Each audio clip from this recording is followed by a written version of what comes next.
వరంగల్లో బీఆర్ఎస్ కు big shock తగిలింది. లోక్సభ పోటీ నుంచి కడియం కావ్య తప్పుకున్నారు. బీఆర్ఎస్ పై భూ కబ్జాలు, ఫోన్ ట్యాపింగ్ ఆరోపణల నేపథ్యంలో పోటీ నుండి తప్పుకుంటున్నట్లు కడియం కావ్య లేఖలో పేర్కొన్నారు. జిల్లాలో నాయకుల మధ్య సమన్వయం లేకపోవడంతో పార్టీకి తీవ్ర నష్టం జరుగుతుందని కావ్య లేఖలో తెలిపారు. ఇలాంటి పరిస్థితులలో పోటీ నుండి విరమించుకుంటున్నానని కావ్య పేర్కొన్నారు. కేసీఆర్, బీఆర్ఎస్ కార్యకర్తలు మన్నించాలని విజ్ఞప్తి చేశారు. మరోవైపు కడియం శ్రీహరి, కడియం కావ్య కూడా కాంగ్రెస్ లో చేరేందుకు రంగం సిద్ధం చేసుకున్నారు. నేడు అధికారికంగా కాంగ్రెస్ లో చేరనున్నారు. ఇప్పటికే వారిద్దరూ ఢిల్లీలో పార్టీలో చేరేందుకు మంతనాలు జరుపుతున్నారు. రేపు కూడా పలువురు బీఆర్ఎస్ నేతలు కాంగ్రెస్ తీర్థం పుచ్చుకోనున్నారు. ఫోన్ ట్యాపింగ్ కేసులో కీలక పరిణామం చోటు చేసుకుంది. మరో ఇద్దరు పోలీసులను విచారణ బృందం అదుపులోకి తీసుకుంది. వారిలో టాస్క్ ఫోర్స్ మాజీ ఓఎస్డీ రాధాకిషన్ తో పాటు ఇన్స్పెక్టర్ గట్టుమల్లును బంజారాహిల్స్ పోలీసులు అదుపులోకి తీసుకున్నారు. వారిద్దరిని పోలీసులు ప్రశ్నిస్తున్నారు. ప్రణీత్ రావుతో సంబంధాలపై దర్యాప్తు బృందం ఆరా తీస్తోంది. ఇటీవల యుఎస్ నుంచి హైదరాబాద్ వచ్చిన మాజీ ఓఎస్డీ రాధాకిషన్ రావును దర్యాప్తు బృందం అదుపులోకి తీసుకుంది. దర్యాప్తు అధికారులు లుకౌట్ నోటీసులు జారీ చేయడంతో ఆయన విచారణకు హాజరయ్యారు. ఫోన్ ట్యాపింగ్ కేసులో ప్రధాన నిందితుడైన మాజీ డీఎస్పీ ప్రణీత్ రావుతో మాజీ ఓఎస్డీ రాధాకిషన్ రావుకు ఉన్న సంబంధాలపై దర్యాప్తు బృందం కూపీ లాగుతోంది. ఈ కేసును మరింత లోతుగా దర్యాప్తు చేసేందుకు విచారణ బృందం ఏ ఒక్క అవకాశాన్ని కూడా వదిలిపెట్టడం లేదు. అదుపులోకి తీసుకున్న వీరిద్దరిని దర్యాప్తు అధికారులు పలు కోణాల్లో ప్రశ్నిస్తున్నారు. విచారణలో భాగంగా ఓఎస్డీ రాధాకిషన్ రావు స్టేట్మెంట్ అధికారులు రికార్డు చేశారు. విచారణ బృందం అదుపులో ఉన్న మరో అధికారి గట్టుమల్లు టాస్క్ ఫోర్స్ లో సీఐగా పనిచేశారు. 14 ఏళ్లు సీఎంగా పనిచేసిన వ్యక్తి చేయలేని మంచి పనులను తాను చిన్న వయసులోనే చేసి చూపించానని సీఎం జగన్ అన్నారు. రాబోయే ఎన్నికలు ఎమ్మెల్యే, ఎంపీలను గెలిపించడానికి కాదని మన తలరాతను మార్చే ఎన్నికలని చెప్పారు. మేమంతా సిద్ధం యాత్రలో భాగంగా జిల్లా ఎర్రగుంట్లలో ప్రజలతో ఇంటరాక్షన్ అయ్యారు జగన్. 5 ఏళ్ల పాలనలో ప్రజలకు అన్ని విధాలా అండగా ఉన్నామని తెలిపారు. మళ్లీ గెలిపిస్తే మరింత సేవ చేస్తామని హామీ ఇచ్చారు. ఆరణి శ్రీనివాసులకు తిరుపతి ఎమ్మెల్యే సీటు కేటాయించినప్పటికీ నుంచి కూటమిలో చిచ్చు చల్లారడం లేదు. తాజాగా తిరుపతి టీడీపీ నాయకులు విస్తృత స్థాయి సమావేశంలో నాయకులు మరోసారి బహిరంగంగానే అసంతృప్తి వ్యక్తం చేశారు. అధినేత ఆదేశాలను అమలు చేయాలని పార్లమెంట్ అధ్యక్షుడు నరసింహ యాదవ్ విజ్ఞప్తి చేశారు. ఇష్టంగా పనిచేస్తేనే గెలుస్తామని, తిరుపతి సీటు జనసేనది అని క్యాడర్కు చెప్పుకోలేకపోతున్నామని మబ్బు దేవనారాయణ రెడ్డి వాపోయారు. దీంతో మబ్బు దేవనారాయణ రెడ్డి ప్రసంగాన్ని నరసింహ యాదవ్ అడ్డుకోబోయారు. చంద్రబాబు నేరుగా క్యాడర్కు భరోసా ఇస్తేనే అందరం కలిసి పనిచేస్తామని నేతలు స్పష్టం చేశారు. కొందరు స్వార్థపరులు న్యాయ వ్యవస్థ ప్రతిష్టను దెబ్బతీయాలని ప్రయత్నిస్తున్నారని న్యాయవాదులు ఆందోళన వ్యక్తం చేశారు. హరీష్ సాల్వే, పింకీ ఆనంద్ సహా 600 మందికి పైగా లాయర్లు సిజేఐ చంద్రచూడ్కు లేఖ రాశారు. ఈ మధ్య కొందరు లాయర్లు కూడా పగలు రాజకీయ నాయకులను సమర్థిస్తూ రాత్రి మీడియాలో జడ్జీలను ప్రభావితం చేస్తున్నారని ఆరోపించారు. ఇలాంటి వాటికి అనేక మార్గాలు ఎంచుకుంటున్నారని ఆరోపించారు. మహబూబ్ నగర్ స్థానిక సంస్థల ఉప ఎన్నిక ప్రశాంతంగా ముగిసింది. నారాయణపేటలో 99.5% మినహా మిగిలిన అన్ని మండలాలలో 100% పోలింగ్ నమోదైంది. ఎటువంటి అవాంఛనీయ ఘటనలు జరగకుండా అధికారులు పకడ్బందీగా విధులు నిర్వహించారు. రాష్ట్ర, జిల్లా స్థాయిలో శాశ్వత ప్రాతిపదికన ఉన్న రాజకీయ పార్టీల కార్యాలయాల్లో హోర్డింగ్లను కొనసాగించవచ్చని రాష్ట్ర ప్రధాన ఎన్నికల అధికారి ముఖేష్ కుమార్ మీనా స్పష్టం చేశారు. స్థానిక చట్టాలు, అనుమతుల మేరకు ప్రస్తుతం ఉన్న రాజకీయ ప్రకటనల హోర్డింగ్లను కొనసాగించాలని జిల్లా ఎన్నికల అధికారులను ఆయన ఆదేశించారు. రాష్ట్ర సచివాలయం నుంచి బుధవారం ఆయన అన్ని జిల్లాల ఎన్నికల అధికారులతో వీడియో కాన్ఫరెన్స్ నిర్వహించారు. హైదరాబాద్ శివార్లలోని తుక్కుగూడలో ఏప్రిల్ 6న కాంగ్రెస్ సభ నిర్వహించనుంది. పార్లమెంట్ ఎన్నికల కోసం కాంగ్రెస్ నాయకత్వం 5 గ్యారంటీలను ప్రకటించనుంది. కాంగ్రెస్ అగ్రనేతలు సభకు హాజరు కానున్నారు. మహబూబ్ నగర్ ఎమ్మెల్సీ ఉప ఎన్నికల్లో ఓటు వేసిన తర్వాత కొడంగల్ నేతలతో సీఎం రేవంత్ రెడ్డి సమావేశమయ్యారు. అందరూ కలిసి పనిచేయాలని సూచించారు. ఫోన్ ట్యాపింగ్ కేసులో తవ్వే కొద్దీ కొత్త లింకులు దొరుకుతున్నాయి. పోలీసుల విచారణలో మరో సీనియర్ అధికారి గోనె సందీప్ పేరు బయటకొచ్చినట్టు తెలుస్తోంది. సైబరాబాద్ ఎస్ఓటీలో ఓఎస్డీగా గోనె సందీప్ పనిచేశారు. ప్రస్తుతం నాన్ కేడర్ ఎస్పీ హోదాలో ఉన్నారాయన. పోలీసుల విచారణలో గోనె సందీప్ పేరును ప్రణీత్ రావు చెప్పారు. ఫోన్ ట్యాపింగ్ కేసులో ఆయన పాత్రపై ఆరా తీస్తున్నారు. కేసీఆర్ కు దిమ్మ తిరిగే షాక్ ఇచ్చారు BRS general secretary K Keshava Rao. KCR farm house కు వెళ్లి ఆయనతో భేటీ అయిన కేకే తాను కాంగ్రెస్ లో చేరుతున్నానన్న విషయాన్ని మొహం మీదే చెప్పేశారు. ఇప్పటికే కేసీఆర్ తీరుపైన, ఆయన కుటుంబ సభ్యుల ప్రవర్తనపైన తీవ్ర అసంతృప్తితో ఉన్న కేకే ఇక బీఆర్ఎస్ లో ఉండలేనని చెప్పేశారు. ఇటీవలే కాంగ్రెస్ తెలంగాణ వ్యవహారాల ఇన్ఛార్జ్ దీపాదాస్ మున్సి కేకే నివాసానికి వెళ్లి చర్చలు జరిపారు. అసెంబ్లీ, పార్లమెంటు నియోజకవర్గాల బరిలో పోటీ చేస్తున్న ప్రతి ఒక్క అభ్యర్థిని ప్రధాని నరేంద్ర మోడీగా భావించి గెలిపించాలని AP BJP chief Daggubati Purandeswari అన్నారు. బీజేపీ, టీడీపీ, జనసేన కూటమి రాష్ట్రంలోనూ అటు కేంద్రంలోనూ అధికారంలోకి రావాలని ఆమె తెలిపారు. సచివాలయాన్ని కూడా తాకట్టు పెట్టే పరిస్థితికి వైసీపీ సర్కార్ దిగజారిందని పురంధేశ్వరి విమర్శించారు.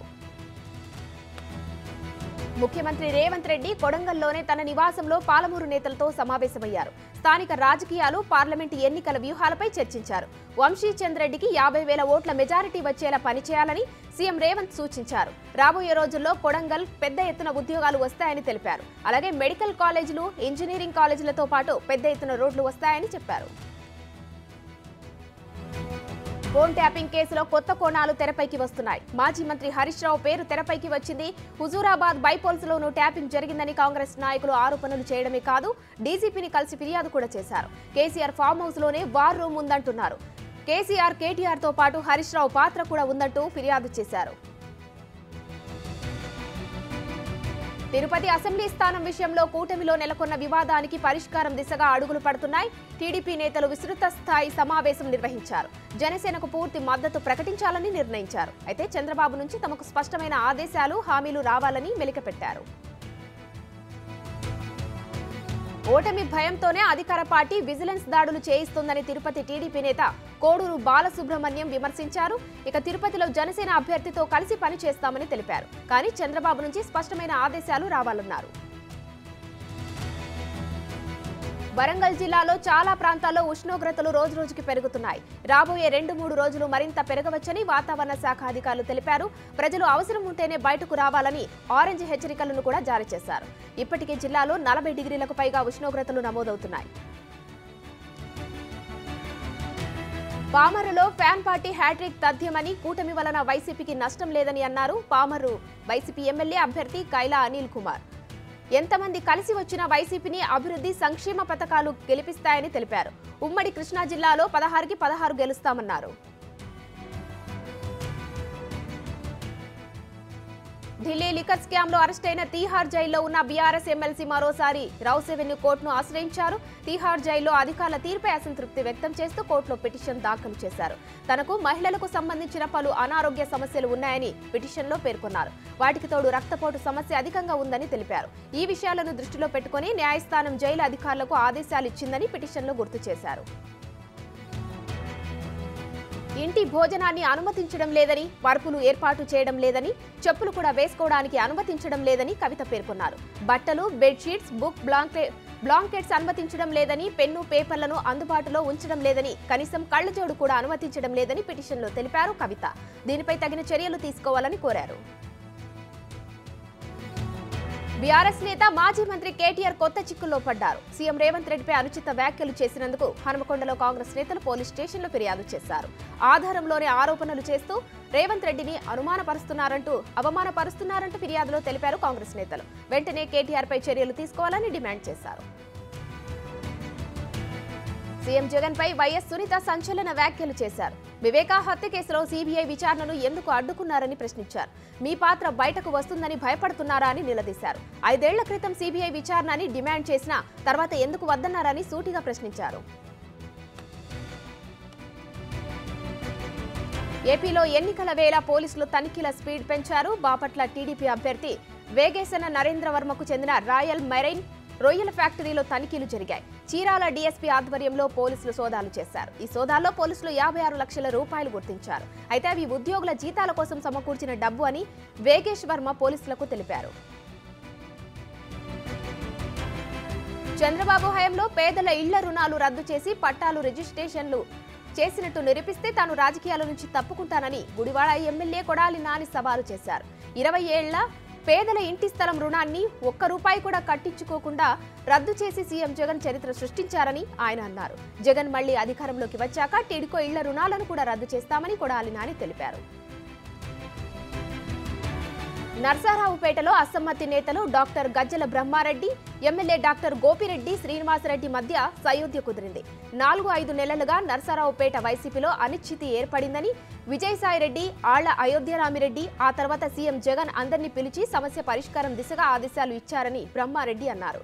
తామంతా వైసీపీ కుటుంబ సభ్యులమని, ఏదైనా సమస్య ఉంటే సామరస్యంగా పరిష్కరించుకొని కలిసిమెలిసి ముందుకు వెళ్తామని నేతలు స్పష్టం చేశారు. అర్హత ఉన్న అందరికీ జగన్ పాలనలో సంక్షేమ ఫలాలు అందించామని, కాబట్టి అందరి మద్దతు వైఎస్ఆర్ కాంగ్రెస్ పార్టీకే ఉందని రాజానగరం వైసీపీ సభ్యురాలు జక్కంపూడి విజయలక్ష్మి అన్నారు. కోరుకొండ మండలంలో గడప గడపకు వైఎస్ఆర్ కాంగ్రెస్ పార్టీ కార్యక్రమంలో పాల్గొన్న ఆమె సంక్షేమ పథకాల వల్ల ఎంతో మంది లబ్ధి పొందారని అన్నారు. ఏ గ్రామానికి వెళ్లినా ప్రజలు స్వచ్ఛందంగా వైసీపీకి మద్దతు తెలుపుతున్నారని వివరించారు. బీఆర్ఎస్ కి మరో బిగ్ షాక్ తగలబోతుంది. మాజీ మంత్రి ఇంద్రకరణ్ రెడ్డి, గడ్డం అరవింద్ రెడ్డితో ఎంపీ కె కేశవరావు సమావేశమయ్యారు. కేకే ఈ నెల 30న కాంగ్రెస్ పార్టీలో చేరనున్నారు. ఆయనతో పాటు ఇంద్రకరణ్ రెడ్డి, గడ్డం అరవింద్ రెడ్డి కూడా చేరతారని తెలుస్తోంది. కరీంనగర్ జిల్లా గ్రానైట్ ఇండస్ట్రీస్ అసోసియేషన్ లో ముసలం మొదలైంది. సంఘం 2 వర్గాలుగా చీలిపోయింది. 3 నెలలుగా జనరల్ బాడీ సమావేశం ఎందుకు పెట్టలేదని రెబల్ వర్గం ఆందోళనకు దిగింది. గత అసోసియేషన్ అధ్యక్షుడు శంకరయ్యపై తీవ్ర ఆరోపణలు చేస్తున్నారు. కొందరి స్వార్థానికి తాము ఈఎంఐ కట్టలేని పరిస్థితిలో ఉన్నామని ఆవేదన వ్యక్తం చేస్తున్నారు. కేసీఆర్ కు దెబ్బ మీద దెబ్బ తగులుతుంది. ఊహించని షాకులు తగులుతున్నాయి. బీఆర్ఎస్ నిర్మాణంలో భాగస్వామిగా ఉన్న senior politician K Keshava Rao BRS కు గుడ్ బై చెప్తున్నారు. సుదీర్ఘకాలం కాంగ్రెస్ లో ఉన్నానని, 84 ఏళ్ల వయసులో తిరిగి సొంత పార్టీకి వెళ్లినట్టుగా భావిస్తున్నానని కేకే అన్నారు. మాజీ సీఎం కేసీఆర్ తో భేటీపై మీడియాతో చిట్ చాట్ చేశారాయన. పార్టీ అంతర్గత విషయాలపై ఇద్దరి మధ్య చర్చ జరిగిందన్నారు. దేశవ్యాప్తంగా సంచలనం కలిగించిన బెంగళూరులోని రామేశ్వరం కేవ్ పేలుడు కేసులో ఎన్ఐఏ కీలక పురోగతి సాధించింది. ఈ పేలుడుకు కీలక సూత్రధారిగా ఉన్న వ్యక్తి ముజమిల్ షరీఫ్ ను అరెస్టు చేసింది. అతని కోసం దేశవ్యాప్తంగా మొత్తం 18 ప్రాంతాల్లో కేంద్ర దర్యాప్తు సంస్థ సోదాలు చేసింది. కర్ణాటకలోని 12 ప్రాంతాలు, తమిళనాడులోని 5 ప్రాంతాలు, ఉత్తరప్రదేశ్లోని ఒక చోట సోదాలు చేపట్టింది. చివరకు అతన్ని అరెస్టు చేసింది ఎన్ఐఏ. నిందితుడు ముజ్మిల్ మరో 2 నిందితులకు పేలుడు పదార్థాలు, సాంకేతిక పరికరాలు సరఫరా చేసినట్టు ఎన్ఐఏ దర్యాప్తులో తేలింది.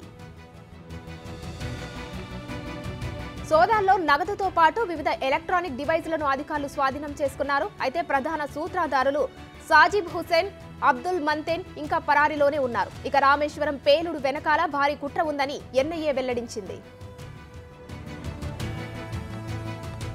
జగన్ ఎట్టకేలకు ముసుగు తీసి బయటకు వచ్చారని చంద్రబాబు అన్నారు. ప్రజల్లోకి వచ్చిన వ్యక్తి బస్సు దిగితే ప్రజా సమస్యలు తెలుస్తాయని సెటైర్లు వేశారు. వివేక హత్య వెనుక నిజాలను దాచిపెట్టడానికి ప్రయత్నిస్తున్నారని విమర్శించారు. అయితే ఇక్కడి ప్రజలకు నిజాలు తెలుసని అన్నారు. విచారణ సమయంలో కేజ్రీవాల్ తప్పించుకునే ధోరణిలో సమాధానాలు చెబుతున్నారని ఈడీ ఆరోపించింది. తన డిజిటల్ పరికరాల పాస్వర్డ్లను వెల్లడించలేదని కోర్టుకు తెలిపింది. ఈ కేసుతో సంబంధం ఉన్న వ్యక్తులతో కలిపి విచారించాల్సిన అవసరం ఉందని చెబుతూ మరో 7 రోజుల కస్టడీకి అప్పగించాలని కోరింది. ఆయన 100 కోట్ల లంచం తీసుకున్నారని, ఈడీకి అరెస్టు చేసే హక్కు ఉందని తెలిపింది. గుంటూరు జిల్లా పొన్నూరు మండలం చింతలపూడిలోని ఓ రైస్ మిల్లులో ఎన్నికల అధికారులు టీడీపీ అభ్యర్థి ధూళిపాళ్ల నరేంద్ర స్టిక్కర్లు అంటించి ఉన్న 563 సైకిళ్లను గుర్తించారు. పొన్నూరు ఎంపీడీఓ రత్నజ్యోతి సిబ్బందితో వెళ్లి వివరాలు సేకరించారు. టీడీపీ నాయకులు సైకిళ్లను పంపిణీ చేసేందుకు సిద్ధంగా ఉంచినట్లు వచ్చిన సమాచారంపై అధికారులు విచారించారు. ఎన్నికల నిబంధన ప్రకారం సైకిళ్లను సీజ్ చేశారు. భారత్ దేశీయంగా అభివృద్ధి చేసిన యుద్ధ విమానం తేజస్. దీన్ని మరింత ఆధునీకరించి తేజస్ MK-1A వెర్షన్ కు రూపకల్పన చేశారు. ఇప్పుడు ఈ సరికొత్త పోరాట విమానం తొలిసారిగా పూర్తి స్థాయిలో విజయవంతంగా గగన విహారం చేసింది. ఇప్పటికే ఈ తేలికపాటి యుద్ధ విమానం భారత వాయుసేన అమ్ముల పొదిలో చేరింది. బెంగళూరులో అన్ని హంగులతో సకల అస్త్రశస్త్రాలతో అమర్చుకుని సంతృప్తికరంగా గగన విహారం చేసింది. DRDO అనుబంధ సంస్థ ఏరోనాటికల్ డెవలప్మెంట్ ఏజెన్సీ ఈ ఫైటర్ జెట్ ను డిజైన్ చేసింది. గడిచిన 5 ఏళ్లలో 8 సార్లు ప్రభుత్వం కరెంట్ ఛార్జీలు పెంచి ప్రజలపై మరింత భారం వేసిందని పురంధేశ్వరి అన్నారు. ఇసుక మాఫియా కారణంగా భవన నిర్మాణ రంగం కార్మికులు పనుల్లేక పస్తులుంటున్నారని పేర్కొన్నారు. రాష్ట్రంలో వైసీపీ సర్కార్ను సాగనంపి మార్పు తీసుకురావాల్సిన బాధ్యత ప్రతి ఒక్కరిపై ఉందన్నారు. బాలీవుడ్ చోటేమియా గోవింద తిరిగి పాలిటిక్స్ లోకి వచ్చారు. గతంలో కాంగ్రెస్ ఎంపీగా పనిచేసిన ఆయన కొన్నాళ్లుగా రాజకీయాల నుంచి తప్పుకున్నారు. రీ ఎంట్రీ ఇచ్చిన గోవింద శివసేనలో చేరారు. మహారాష్ట్ర సీఎం ఏక్నాథ్ షిండే ఆయనకు పార్టీ కండువా కప్పి ఆహ్వానించారు. మహారాష్ట్ర అద్భుతమైన అభివృద్ధి చెందుతుందని గోవింద అన్నారు.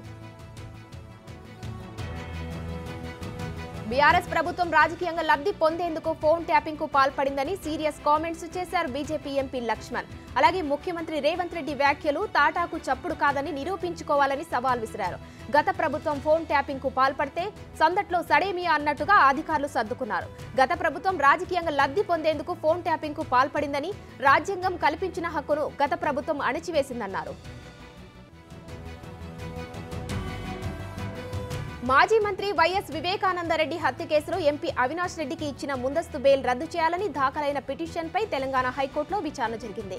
కేసులో అప్రూవర్గా మారిన దస్తగిరికి బెయిల్ రద్దు చేయాలని కోరే అధికారం లేదని అవినాష్ తరపు న్యాయవాది వాదించారు. నెల రోజుల క్రితమే ఎన్ఐఏ కేసులో అప్రూవర్ వేసిన పిటిషన్ను డివిజన్ బెంచ్ అనుమతించిందని హైకోర్టు పేర్కొంది. అప్రూవర్కు అడిగే హక్కు ఉందని డివిజన్ బెంచ్ తీర్పులో స్పష్టంగా ఉందని తెలిపింది. స్కిల్ డెవలప్మెంట్ కేసులో అచ్చెన్నాయుడికి ఊరట లభించింది. ఆయన దాఖలు చేసిన ముందస్తు బెయిల్ పిటిషన్పై రాష్ట్ర హైకోర్టులో విచారణ జరిగింది. అచ్చెన్నపై తొందరపాటు చర్యలు తీసుకోవద్దని సిఐడిని ఉన్నత న్యాయస్థానం ఆదేశించింది. అనంతరం తదుపరి విచారణను ఏప్రిల్ 2కు వాయిదా వేసింది. ఏటా జాబ్ క్యాలెండర్ విడుదల చేస్తామని చెప్పి నిరుద్యోగులను సీఎం జగన్ మోసం చేశారని టీడీపీ అధినేత చంద్రబాబు మండిపడ్డారు.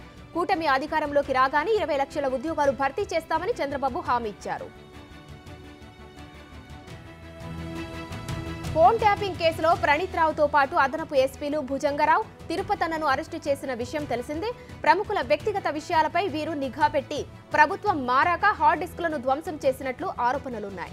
మరోవైపు భుజంగరావు, తిరుపతన్నను కస్టడీకి ఇవ్వాలని కోరుతూ పోలీసులు దాఖలు చేసిన పిటిషన్పై నాంపల్లి కోర్టులో వాదనలు ముగియగా న్యాయస్థానం తీర్పును రిజర్వ్ చేసింది. టీడీపీ అధినేత చంద్రబాబు శ్రీ సత్యసాయి జిల్లా కదిరిలో ప్రజాగళం సభకు హాజరయ్యారు. బాబాయిని చంపింది ఎవరు అంటూ సీఎం జగన్ పై ధ్వజమెత్తారు. ముద్దాయి అవినాష్ రెడ్డిని పక్కన పెట్టుకుని వైఎస్ఆర్ సమాధి సాక్షిగా జగన్ అబద్ధాలు చెప్పారని విమర్శించారు. జగన్ కు సపోర్ట్ చేస్తారా, సునీతకు సపోర్ట్ చేస్తారా అని చంద్రబాబు ప్రశ్నించారు. జనసేనాని పవన్ కళ్యాణ్ ఎన్నికల ప్రచారానికి ముహూర్తం ఖరారైంది. మార్చి 30 నుంచి ఆయన ఎన్నికల ప్రచార బరిలోకి దిగనున్నారు.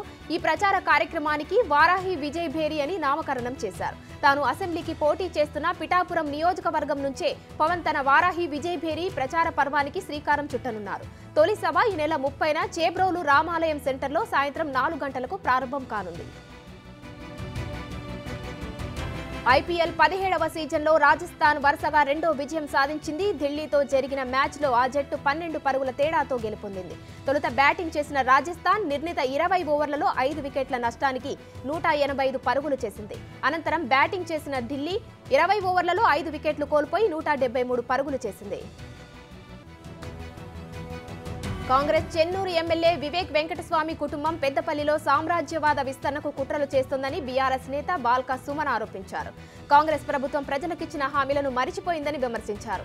6 గ్యారంటీల అమలులో కాంగ్రెస్ ప్రభుత్వం పూర్తిగా విఫలమైందన్నారు. హామీలపై ప్రశ్నిస్తోన్న ప్రతిపక్షాల మీద కాంగ్రెస్ కేసులు పెడుతోందని ఆగ్రహం వ్యక్తం చేశారు.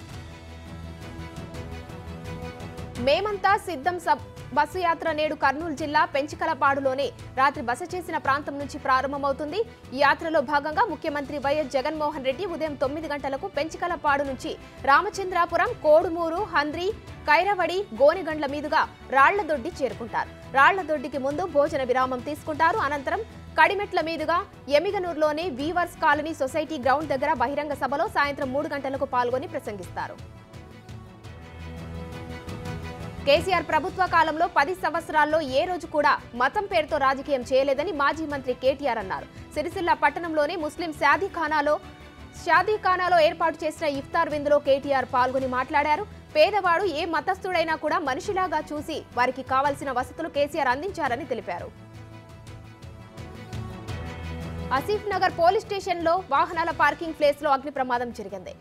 చోరీ సొత్తులో సీజ్ చేసిన వాహనాల డంపు యార్డ్లో ఈ ప్రమాదం జరిగింది. డంపు యార్డ్లో ఇప్పటి వరకు 50కి పైగా వాహనాలు ఉన్నట్లు గుర్తించారు. 50 వాహనాలు పూర్తిగా దగ్ధమవ్వగా పక్కనే ఉన్న మరో భవనానికి మంటలు వ్యాపించాయి. ఎన్నికల దృష్ట్యా ఏపీకి 3 ప్రత్యేక పరిశీలకులను కేంద్ర ఎన్నికల సంఘం నియమించింది.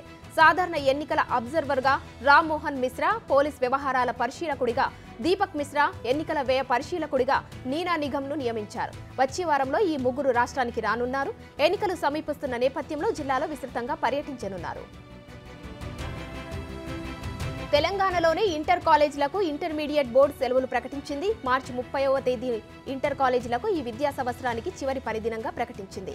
ఈ నెల 30 నుంచి మే 31 వరకు ఇంటర్ కళాశాలలకు వేసవి సెలవులు ఇస్తున్నట్టు బోర్డు తెలిపింది. ఈ మేరకు అన్ని ప్రభుత్వ, ప్రైవేటు కళాశాలల యాజమాన్యాలకు ఆదేశాలు జారీ చేసింది. ఆదేశాలను బేఖాతారు చేస్తూ కళాశాలలు తరగతులు నిర్వహిస్తే కఠిన చర్యలు తీసుకుంటామని స్పష్టం చేసింది.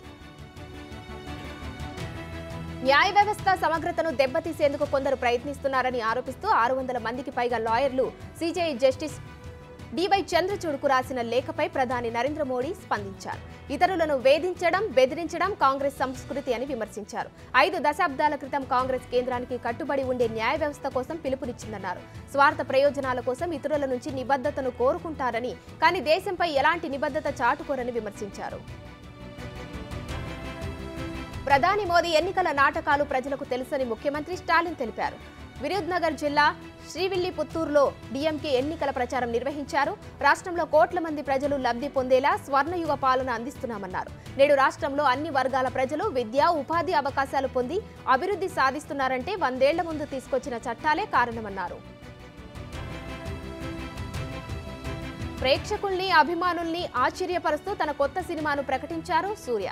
ఎవరు ఊహించని రీతిలో కార్తీక్ సుబ్బరాజు దర్శకత్వంలో ఓ సినిమా చేస్తున్నట్టు ప్రకటించారు. ప్రేమ, హాస్యం, యాక్షన్ మేళవింపుతో ఈ చిత్రం రూపొందనున్నట్టు ఈ సినిమా ప్రకటన స్పష్టం చేస్తుంది. సూర్య త్వరలోనే కంగువాతో సందడి చేయనున్నారు. తన 43వ సినిమాని సుధా కొంగర దర్శకత్వంలో చేస్తున్న సూర్య 44వ సినిమా కోసమే కార్తీక్ సుబ్బరాజుతో జట్టు కట్టారు. గ్యాంగ్స్టర్ నుంచి రాజకీయ నాయకుడిగా ఎదిగిన ముఖ్తార్ అన్సారీ గుండెపోటుతో మృతి చెందారు. 5 సార్లు ఎమ్మెల్యేగా గెలిచిన అన్సారీ 2005 నుంచి జైలు శిక్ష అనుభవిస్తున్నారు. ఆయన మృతికి సంబంధించి అధికారులు మెడికల్ బులెటిన్ విడుదల చేశారు. వాంతులు చేసుకుని అపస్మారక స్థితిలోకి వెళ్లారు. దీంతో వెంటనే జైలు అధికారులు ఆయనను దుర్గావతి మెడికల్ కళాశాల ఆసుపత్రికి తరలించారు. వైద్యులు వెంటనే చికిత్స ప్రారంభించినప్పటికీ గుండెపోటుతో ఆయన చనిపోయారని బులెటిన్లో పేర్కొన్నారు. దేశీయ స్టాక్ మార్కెట్లు నిన్న భారీ లాభాల్లో ముగిశాయి. వరుసగా 2వ రోజు లాభాలను మూట కట్టుకున్నాయి.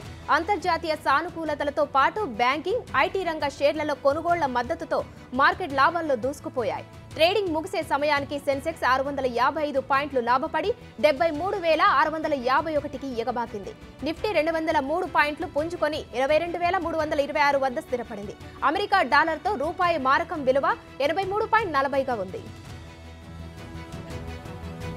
Spain masters world tour super 300 badminton టోర్నీలో 2వ సీడ్ భారత స్టార్ పీవీ సింధు జోరు కొనసాగుతుంది. వరుసగా 2వ విజయంతో ఈ ఆంధ్రప్రదేశ్ క్రీడాకారిణి క్వార్టర్ ఫైనల్లోకి దూసుకెళ్లింది. మహిళల సింగిల్స్ ప్రీ క్వార్టర్ ఫైనల్లో సింధు 21-14, 21-12తో హువాంగ్ యూ సున్ పై విజయం సాధించింది. 36 నిమిషాల పాటు జరిగిన ఈ మ్యాచ్లో సింధుకు తొలి గేమ్ ఆరంభంలో కాస్త పోటీ ఎదురైనప్పటికీ ఆ తర్వాత సింధు పుంజుకొని అద్భుత విజయాన్ని కైవసం చేసుకుంది. వచ్చే లోక్సభ ఎన్నికల్లో అధికారమే లక్ష్యంగా కాంగ్రెస్ ప్రణాళికలు రచిస్తోంది. ఇప్పటికే గ్యారంటీల పేరుతో కర్ణాటక, తెలంగాణలో అధికారంలోకి వచ్చింది. దీంతో ఇదే పద్ధతిని దేశవ్యాప్తంగా మేనిఫెస్టోలో చేర్చి అధికారం చేజిక్కించుకోవాలని కాంగ్రెస్ ప్రయత్నిస్తోంది. ఇందుకోసం భారీ పథకాలతోనే మేనిఫెస్టో తయారు చేసినట్టుగా వార్తలు వినిపిస్తున్నాయి. మేనిఫెస్టో విడుదలకు కాంగ్రెస్ ముహూర్తం ఖరారు చేసింది. ఏప్రిల్ 6న కాంగ్రెస్ మేనిఫెస్టో విడుదల చేయాలని నిర్ణయం తీసుకుంది.